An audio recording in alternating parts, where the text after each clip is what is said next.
Churches Embracing Offenders is a nonprofit agency dedicated to ministering to the spiritual, emotional, physical, and social needs of nonviolent offenders returning to our community from incarceration. We do this by empowering them to make life-changing choices sustained by the healing power of a loving God.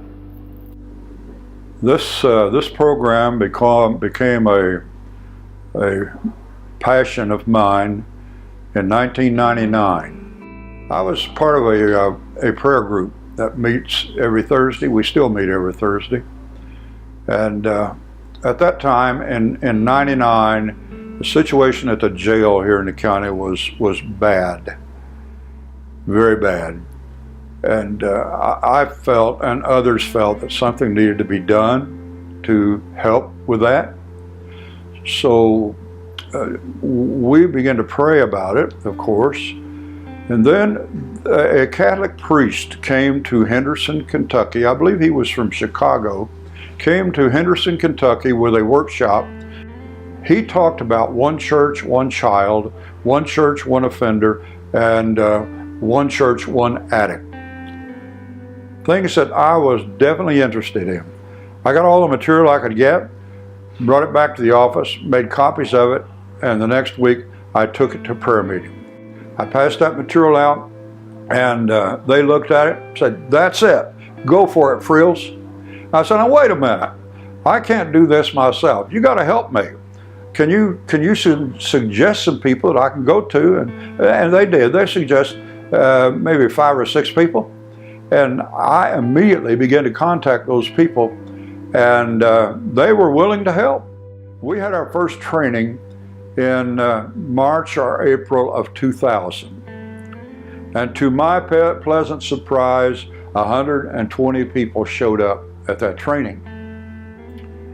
Out of that training, we were able to get 17 churches signed up with committees, 21 or 22 committees out of those 17 churches. And we were ready to go. Pastor Frills and I met on a Kairos prison ministry team, and I was in charge of driving the van that weekend, and so I got to know Pastor Frills, and being he was the eldest of the bunch, we got to he got the front seat of the van, and we got to talking and we established a relationship, and he asked if I would be interested in introducing the CEO program to the church at Simpson there where I attend,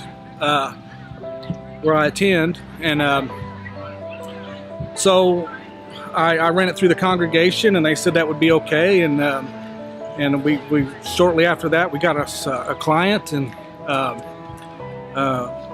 we learned together, and we supported one another, and leaned on our faith. Between my involvement in the Kairos prison ministry team and the CEO Churches Embracing Offenders, I established a relationship with a man that was incarcerated at Branchville, and he's become my best friend, and now him and I teach the class together, and man, that means a lot. Churches Embracing Offenders is just a big family that cares and supports one another and lifts them up. The middle of June, I met with all of the judges. Prosecutor was there, chief probation officer, maybe a couple of attorneys. I met with them and passed out some information. They looked at it. I answered a few questions, and they said, "Sound good to me, go for it."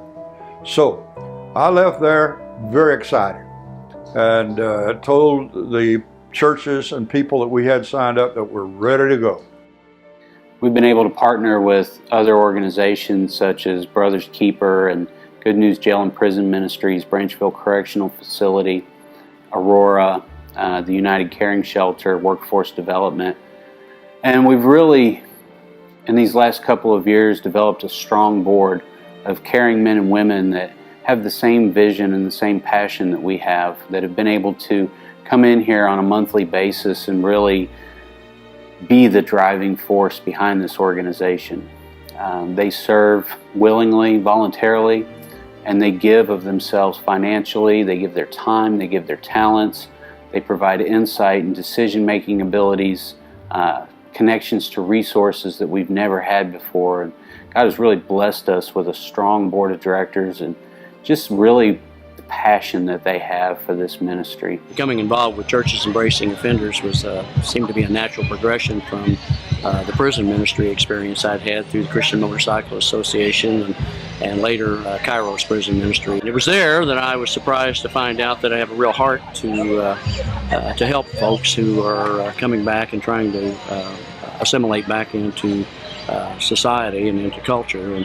And they face such a myriad of obstacles, financial, socially, vocationally, housing. There's just all sorts of things. And so my role is on the Churches Embracing Offenders has been to teach, facilitate Thinking for Change classes. I'm a certified instructor and can have and can do the certified version. The Thinking for Change class is just critical and so important as people learn why they think what they think or why they believe what they believe. And it being a Christian organization, a faith-based organization, it's so important for us to use the biblical principles, and I think if anything could sum it up, it's from Romans chapter 12, where we're transformed by the renewing of our mind by the Holy Spirit. And you know, there's all sorts of programs that are available, and wonderful programs to help people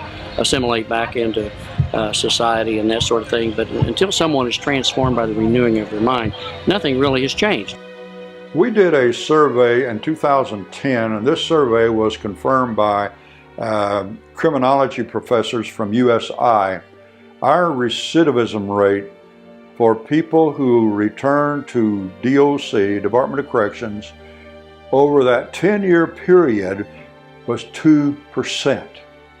2%. Now, the recidivism rate for the state of Indiana last year was 36%, which is very good. You compare that with national average, but 2% is unheard of. And the key ingredient, folks, is we have added faith to a very good recovery program. And that in itself has made the difference in helping people turn their lives around.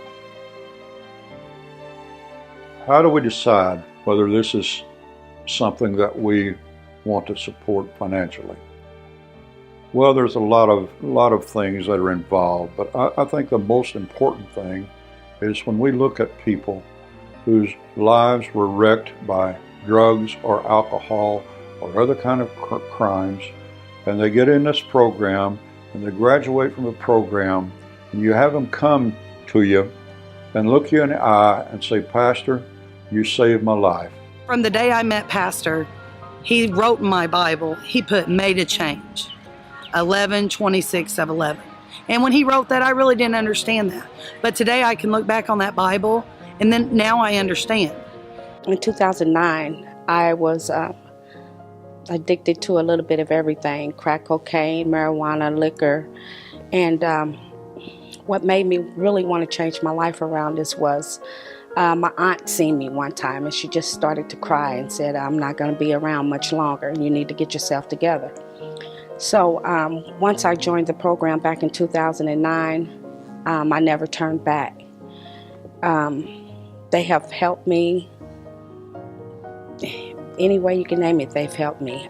They've been to court with me. They've written letters to the judge. They have just helped me tremendously, and I really appreciate that. I've come in contact with some wonderful people: Mr. Bill, Tony and Tony, and my mentor, Miss Doolin at Memorial Baptist Church. As of today, right now I go to Ivy Techs, and I am in human services so that I can become a drug counselor to help others that were in the same situation that I was in. And to me, that is my way of giving back. I've had that happen a number of times. You know, to see people become productive citizens, have jobs, and take care of their family, to me, that's what a ministry, regardless of what you call it, that's what a ministry ought to be doing for people. And I believe that CEO does a wonderful job of helping people have their lives transformed by the power of God. It's been a blessing. I've been involved in it about 8 years, and Simpson has been supportive in all ways, and financially ways, and we've always have someone that's a committee that takes new offenders in, and we understand what they're going through because we've been through some of the things that they're going through, and we know what it's like.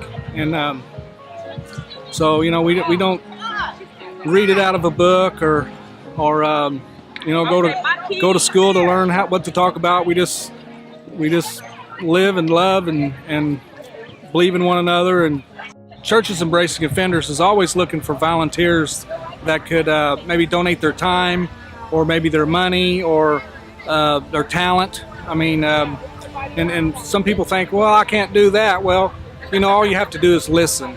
And if most of these guys just need someone to talk to, and believe in them. I've heard a lot of people talk about their grandmas and their grandpas and stuff like that because their parents just simply wasn't in their lives. So if you could support this ministry in any way, anything you could do to help would be beneficial. And if we can save just one person, and it'd all be worthwhile. And it's been a blessing, not only to give back is a blessing. A wise old man once told me that the things that you keep in life are the things that you give away. And I think about that every day. And it took me a while to grasp that, but continue to give, and God will continue to bless you. I promise you that. Financial support for Churches Embracing Offenders is primarily done by church donations and private donations. Now, Welborn Foundation helped us tremendously in the first 4 or 5 years that we were working in this recovery program. But in recent years, we have had to depend solely upon donations from our church participants and from individuals who believe that this ministry is an important ministry and it's something that they would like to support. It's very gratifying. It's a worthwhile organization. It's one of the most effective ministries, I think, and one of the most important ministries in our community. Because after all, we have folks that are coming back into society from the Department of Corrections, and we want them to be able to stay here and be successful, and to be godly men and women and fathers and mothers, and to raise godly children and to be good citizens. So it's a thrill and a privilege for me to be part of it.